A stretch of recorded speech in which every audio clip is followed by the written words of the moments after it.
Welcome to Ypres, Belgium. Ypres is the French spelling. But here in the Dutch-speaking part of Belgium, you're more likely to find it spelled I-E-P-E-R, pronounced Ypres. Of course, the British soldiers who fought here didn't use either name. They called it Ypres.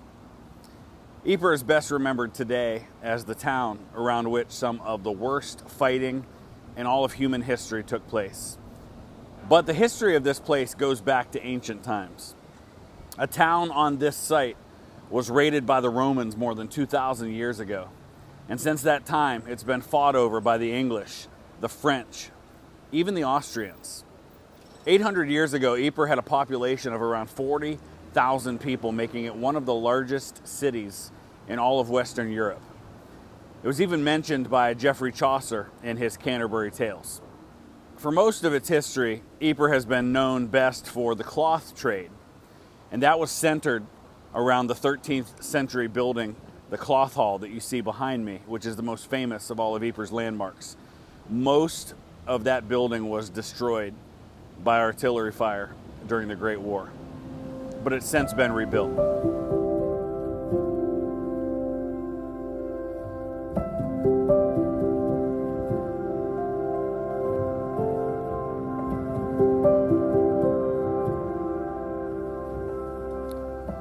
During the course of the war, there were at least 5 distinct battles that were fought here.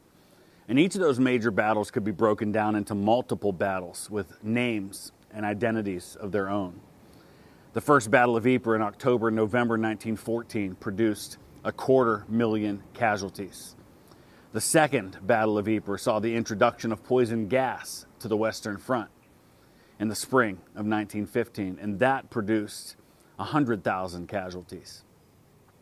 The third Battle of Ypres, more often known as Passchendaele, was fought in the summer and fall of 1917 and may have produced as many as 800,000 casualties.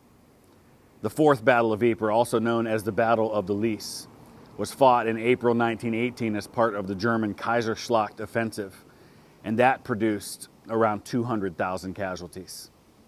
The last battle, sometimes known as the Fifth Battle of Ypres, was fought in the fall of 1918 and produced around 10,000 Allied and an unknown number of German casualties.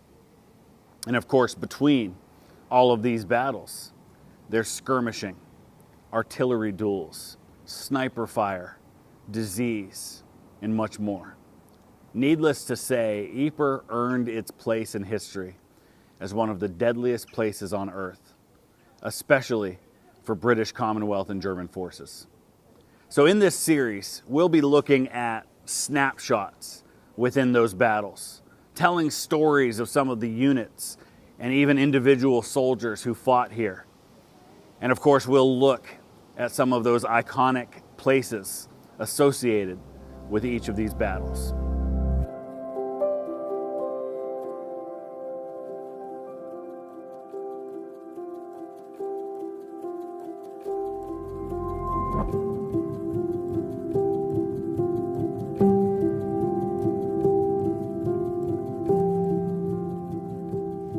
One of the places you can clearly see the evidence of the destruction that happened here 100 years ago is here next to St. Martin's Cathedral.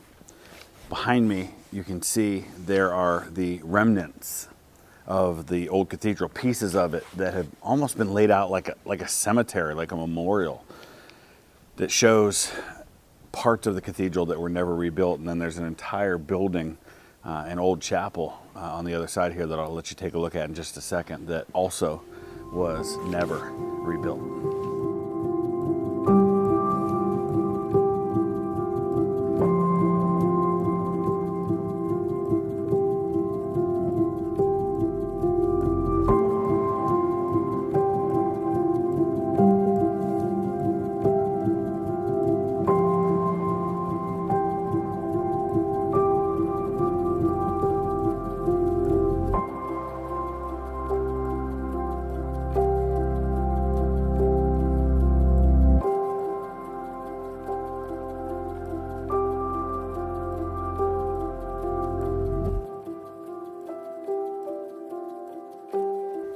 In the 1920s, as the town was being rebuilt, the work of remembering the fallen was also taking place.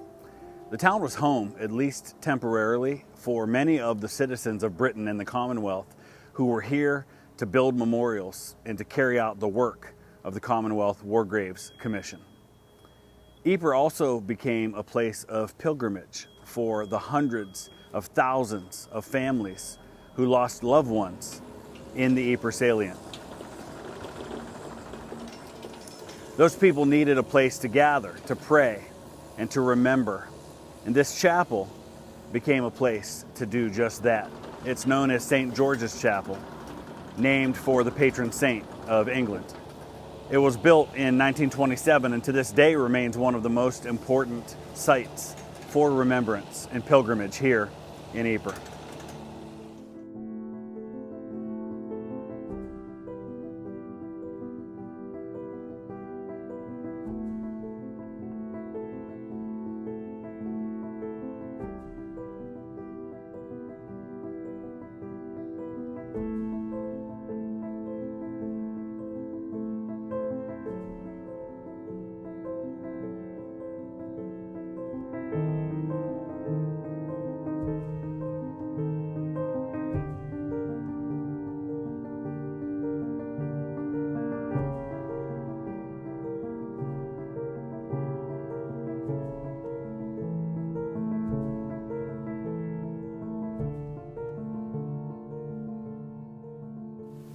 This chapel may be one of the best places to fully grasp the fact that these men did not die in a vacuum, but they left behind families and a nation, multiple nations, who mourned their loss. And this place became one of those places where they could come and remember and honor them. And you see memorials to entire units, or memorials to men from a particular town, and many memorials to individuals as well.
So why Ypres?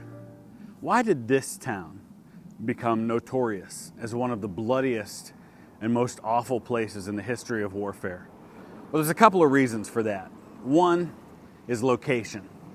It's a strategic crossroads, much like Gettysburg in the American Civil War. From here, the German army could march on the strategic coastal towns of Dunkirk, Calais, Boulogne. It was also one of the last major obstacles to complete control of Belgium for the Germans.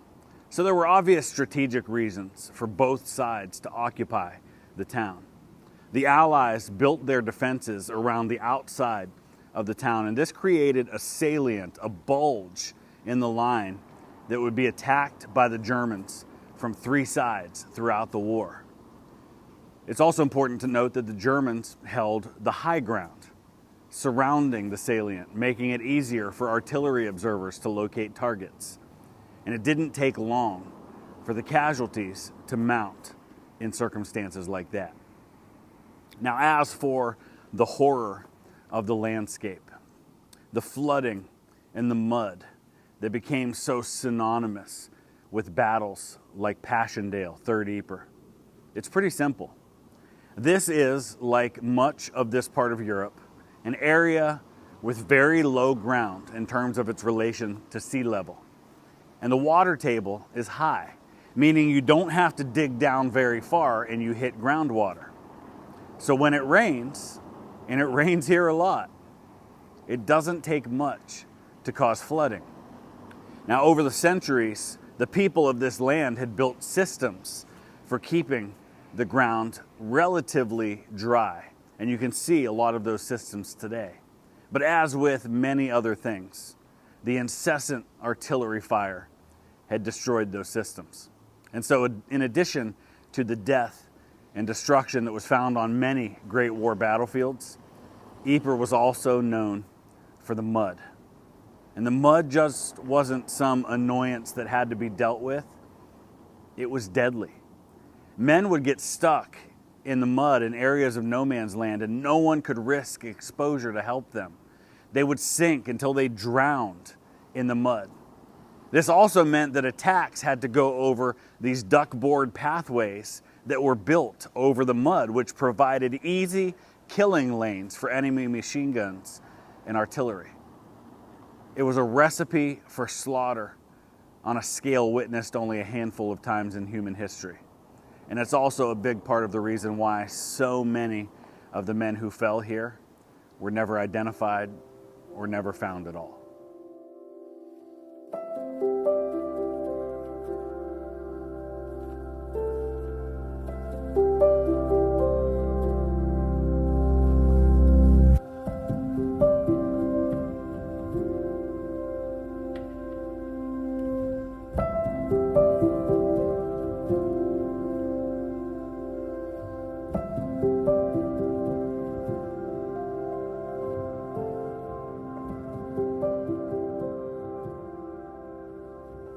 I'm now in a very busy, very loud Lille gate, and this is a cool place to come because you get to see the original Imperial War Graves Commission signs. They're all now the Commonwealth War Graves Commission, but these are some of the originals. You have to remember that in the years after the war, there were thousands of families who wanted to come and see the final resting place of their loved one. But you don't have GPS. You don't even really have maps at the time that can give you accurate information. And so all you knew was to go to Ypres and then from there, try and find your way. And so these signs were placed all over the place, and you see them all over the Western Front to this day. You'll see signs telling you where cemeteries are, where prominent parts of the battlefield are. And those are just some of the originals of that. This is also a really cool place, the Lille Gate, because again, you get a really nice sense of the original fortifications that existed around this city. It's got this moat that surrounds everything. It's about as medieval castle-like as you can get, but it's actually dated to a later time period than the medieval time. And there's also the Ramparts Cemetery up here, and we're going to go take a look at that.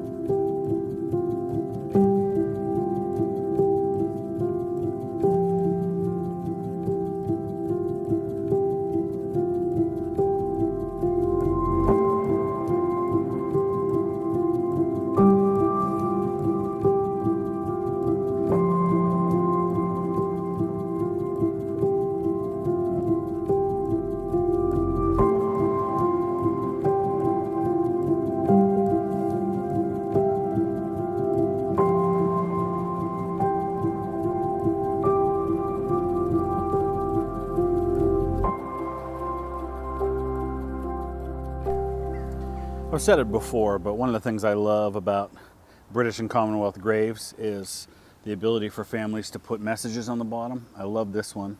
He could not have had a better end, but as we see it, it came too soon. So both sharing their grief, but also their pride in his service at the same time. And I want to find out the circumstances of Lieutenant Moxley's death if I can. T. Hopkins, row of Fusiliers, Christ will link the broken chain closer when we meet again, from mum, brother, and sisters. And they could not ask for a more beautiful place to lie today, right here in the Ramparts Cemetery.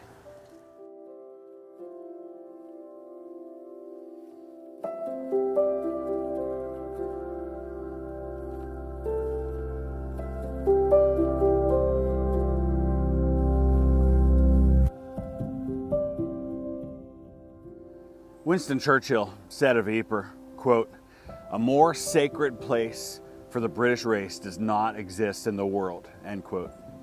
He proposed that the town be left in ruins as a permanent memorial to what happened here. Of course, the people of the town disagreed, and reconstruction began, but a permanent memorial was placed here, where hundreds of thousands of British and Commonwealth soldiers passed as they exited the town and headed to their deaths. It's known as the Menin Gate. And later on in this series, we'll take a closer look at the gate, its history, and its significance to this day. I want to invite you to join me on this journey as we learn more about the people and places associated with the Battle of Ypres.